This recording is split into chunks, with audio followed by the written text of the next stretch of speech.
नमस्कार. तर आज दुपारनंतरचे आणि सायंकाळचे ताजे सोयाबीन मार्केटचे बाजारभाव या ठिकाणी आपण बघणार आहोत. तर नागपूरमध्ये कमीत कमी 3,700, सरासरी 4,100, तर जास्तीत जास्त 4,400 रुपये बाजारभाव नागपूरमध्ये गेलेला आहे. नंतर वाशिममध्ये कमीत कमी 3,850, तर जास्तीत जास्त 4,550 रुपये मार्केट या ठिकाणी पाहायला मिळत आहे. यानंतर जर बघितलं तर जे आहे पुण्यामध्ये कमीत कमी 3,900, तर जास्तीत जास्त 4,600 रुपये बाजारभाव या ठिकाणी पाहायला मिळत आहे. बीडमध्ये कमीत कमी 3,850, तर जास्तीत जास्त 4,600 रुपये बाजारभाव पाहायला मिळत आहे.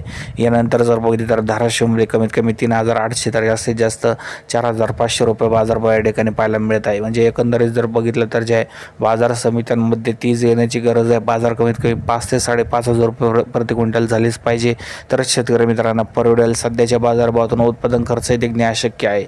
तर दुपारनंतरच्या बाजारभावात जे आहे काय मोठा इतका बदल झालेला नाही. बाजारभाव सकाळच्याच प्रमाणे आपल्याला पाहायला मिळत आहे. व्हिडिओ आवडल्यास लाईक, शेअर, सबस्क्राईब करा. धन्यवाद.